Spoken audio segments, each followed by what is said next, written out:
समस्त को सप्रेम साईराम। आसंतु सुनिबा आजिर प्रशांति अनुचिंता। आमे करुथुबा प्रत्येक कर्म पाई काहीकि सतर्कता अवलंबन करिबा आवश्यक। भगवान आज प्रेमपूर्ण भावरे यहा अति सुंदर रूपे वर्णना करबा सहित आमको गुरुत्वपूर्ण परामर्श प्रदान करिसंते। अन्य को आघात पहुंचाइबा अर्थ स्वयं भगवान को ही आघात पहुंचाइबा अटे। आमर द्वेष भाव निश्चित भावरे आम पाखको ही फेरी आसीबो।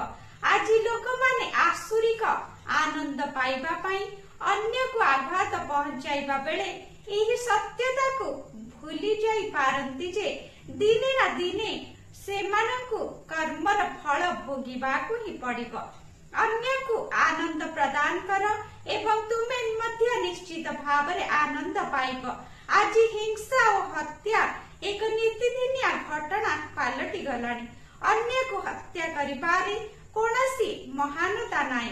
गोटिए कीट मध्य एहा करिपारे। जीवन रक्षा करिबारे महानता रहिछि। प्रेम स्वरूपगण प्रतिक्रिया प्रतिध्वनि एवं प्रतिफलन ठारू केही मध्य वर्ती पारिबो नाही। तुमे आज प्रतिक्रिया सम्मुखीन हेबारु वर्तीले बोली भाबी पार, किंतु आसंता काली किंबा ता परदिन ताहा निश्चित भावरे फेरी आसीबो। तुमको निश्चित भावरे तुमर कर्मर फल भोगिबाको ही पड़िबो। तेणु उत्तम कर्म कर एवं तुमे निश्चित भावरे उत्तम फल प्राप्त ही करिबो। तत्क्षणात् फल प्राप्ति हेउ नाही बोली निराश होई जाओ नाही। किछि समय अपेक्षा कर, तुमे निश्चित भावरे पुरस्कृत हेबो। कोनोसी व्यक्ति तार कर्म फल ठारू मुक्त होई जाई पारिबो नाही।